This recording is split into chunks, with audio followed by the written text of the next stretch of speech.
जय श्री पितृदेवता की। आज हम सुनने जा रहे हैं पितृपक्ष के चौथे दिन की पावन कथा। कहते हैं जो भक्त श्रद्धा और आस्था से इस दिन पितरों का तर्पण और कथा श्रवण करता है, उसके जीवन में कभी भी पितरों का अभाव नहीं रहता और उस पर सदैव पितरों की कृपा बनी रहती है। तो आइए शुरू करते हैं आज की कथा। पुराणों में वर्णित है कि चौथे दिन का महत्व विशेष है। इस दिन उन पितरों का स्मरण किया जाता है जिनका जीवन धर्ममय रहा और जिन्होंने अपने कुल व वंश का उत्थान किया। कथा इस प्रकार है। बहुत समय पहले एक ब्राह्मण परिवार था। उस घर के कुलपुरुष का नाम वशिष्ठ शर्मा था। वे अत्यंत धर्मनिष्ठ, सत्यवादी और दानशील थे। जीवन भर उन्होंने अपने गांव के लोगों की सेवा की और भूखे को अन्न, प्यासे को जल और दुखियों को सहारा दिया। जब उनका देहांत हुआ तो उनके पुत्र ने विधिपूर्वक श्राद्ध नहीं किया।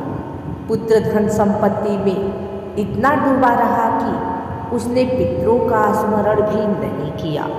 इससे वशिष्ठ शर्मा की आत्मा पितृलोक में अशांत हो गई। कुछ वर्षों बाद पुत्र को बार बार कठिनाइयों का सामना करना पड़ता। खेत सूख गए, धन कम होने लगा और परिवार में झगड़े होने लगे।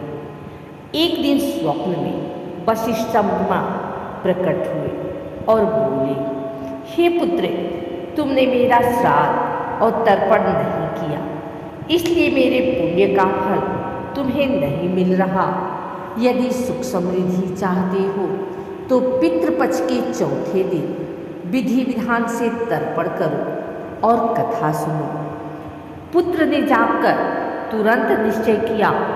चौथे दिन उसने पूरे विधि से पिंडदान और तर्पण किया, कथा सुनी और पितरों का स्मरण किया। परिणाम स्वरूप धीरे धीरे घर में शांति लौट आई, खेतों में हरियाली छा गई और परिवार में सुख समृद्धि आने लगी।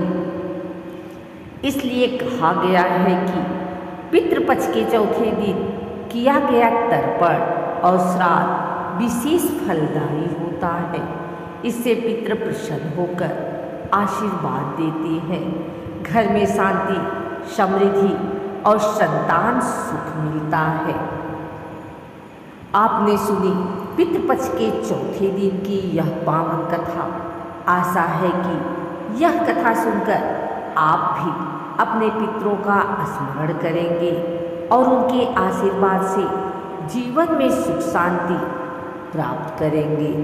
अगर आपको यह कथा अच्छी लगी तो इसे दूसरों तक जरूर पहुंचाएं और हमारे चैनल को सब्सक्राइब करें। जय पितृदेवता की।